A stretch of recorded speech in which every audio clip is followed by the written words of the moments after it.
My name is Hazel. I have a best friend. She knows all my gritty past and watched me crawl out of the mud. She would wear beautiful dresses, stand on the sideline and cheer for me, encouraging me to continue. Though she always looks arrogant in front of others, she is in fact the kindest person I've ever met in my life.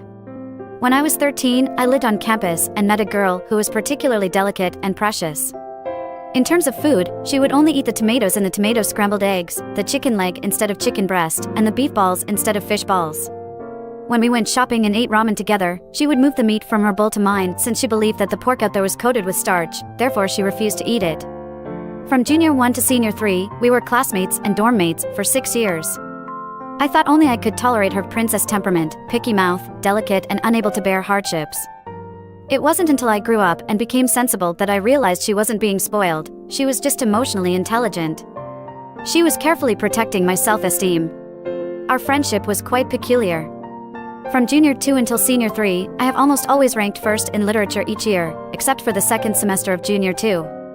As I recalled, I scored 114.5, while she scored 115. When the teacher read out the scores in class, he reminded us to recheck. I counted and found that the teacher had miscounted. I should have had 115.5. I recounted many times and asked my deskmate to help me confirm. After ensuring there was no mistake, I took my test paper to the literature teacher's office after class on the last day of the semester.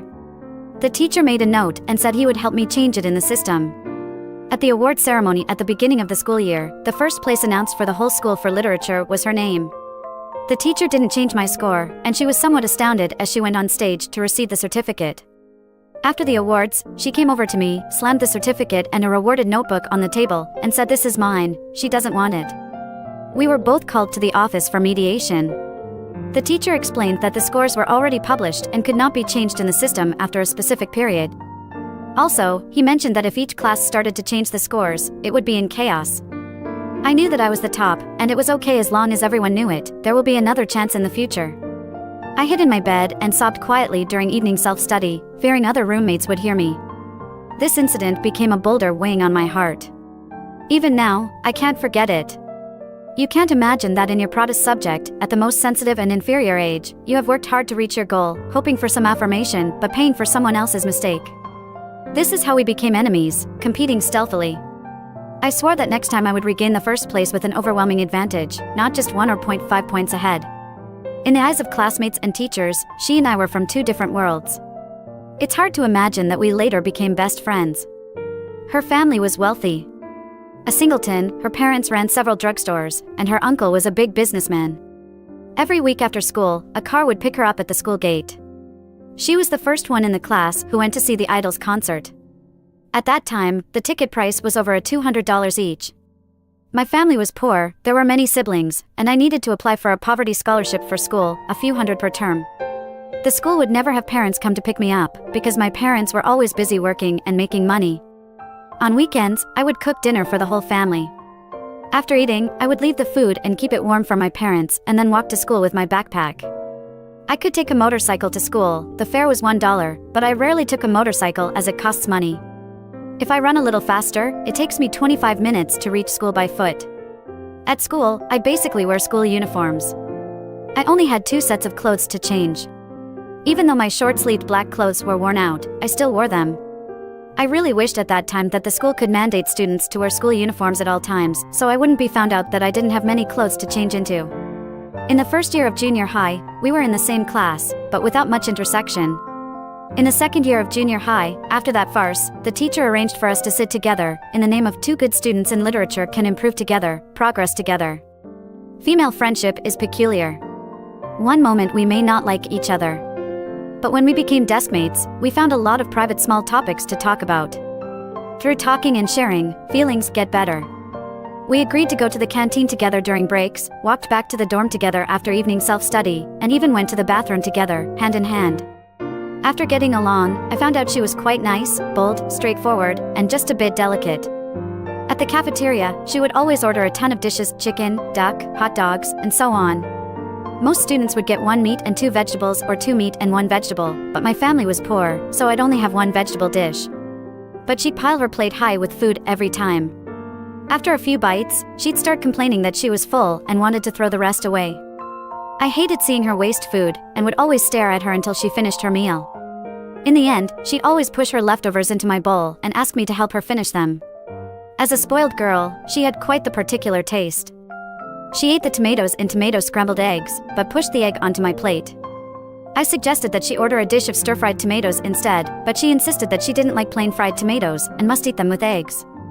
In a serving of meatballs, there would be a mixture of pork, beef, and fish thrown together. She only liked the beef ones and would pick out the rest for me to eat. With the stir-fried chicken, she'd go through the dish to find the wings and legs, since those were her favorite parts. The chicken ribs, which were full of bones, and the stringy chicken breast meat, she'd pick them out and give them to me. There wasn't a single meal where she wouldn't pick out things for me to eat. Despite me constantly lecturing her about not wasting food and not ordering so much if she wasn't going to finish, she'd keep doing it anyway. As we became closer, she would buy matching outfits for us, 2 identical t-shirts, claiming that many good friends wore the same clothes to stand out. In high school, she bought about 7 or 8 different sets of these matching outfits. She'd put an MP3 player in my hands, telling me to listen to English recordings to improve my language skills. On weekends, she'd drag me to her house to tutor her in literature. If I refused, she'd throw a tantrum, accusing me of making new friends and forsaking her. Afterwards, for every exam, I was always the best in the subject, while she would always be saying how she was going to beat me next time, but she never did. Her mother was very kind, arranging a lot of delicious food for us, and thanked me for tutoring her daughter and for correcting many of her bad habits. At that time, I was poor, very reserved, and basically an introvert, and she was a wealthy and beautiful girl liked by the boys, but excluded by the girls who would gossip about her. She had a fiery temper and would confront people head-on, which often resulted in being called to the teacher's office. We were both quite isolated, but we never rejected each other and ended up hanging out together until high school graduation. We then attended the same university and even returned to our hometowns to work together. She inherited her family's pharmacy, while I was diligently working a white-collar job.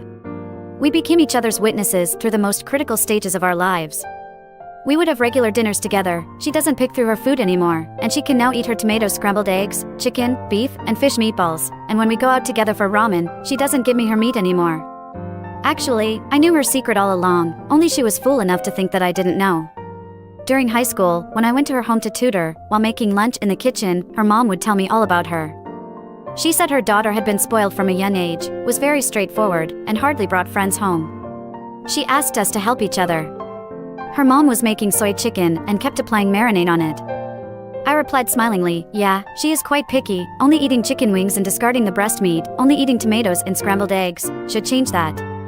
Her mom seemed surprised and said it wasn't true. She finished her plate of scrambled eggs last night. After that, I deliberately observed her eating habits, which were very changeable. What she didn't like the last time, she would start eating the next. During the summers of college, when we went out to eat, she didn't have any of those strange habits anymore. She was perfectly normal. I knew that she was doing all those on purpose.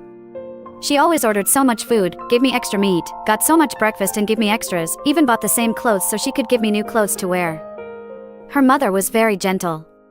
The first time I went to her house wearing old yellowed sneakers, I felt embarrassed to take off my shoes because my sock had a hole. I stood awkwardly at the door, not daring to step on the floor. Her mother came over and took my hand, telling me I didn't have to change my shoes. She also ushered us girls to go into the room and said that we can share some secret conversations and she wouldn't interrupt. I guess this gentle mother taught her daughter to be a kind-hearted kid through word of mouth and personal examples. The curiosity in my heart, during the second year after graduation, I asked her about it. She broke into a hearty laugh, calling me stupid to just realize it now. I laughed too, without probing further. Sometimes, asking too much ruins the charm. She is the most emotionally intelligent person I have ever seen. Her emotional intelligence isn't about being clever or personal gain, it's purely about kindness and a good heart, wanting to befriend me, hoping that I could have my fill, and that's all. Being able to have a friend accompanying you from your childhood, and can continue to accompany you further in the future, to listen to your complaints and share your joy, is a massive blessing in life. Well, my story ends here. So, what kind of good people have you met? Or do any of y'all have interesting friendship stories? Welcome to Meow's Cafe to share your stories. Good night.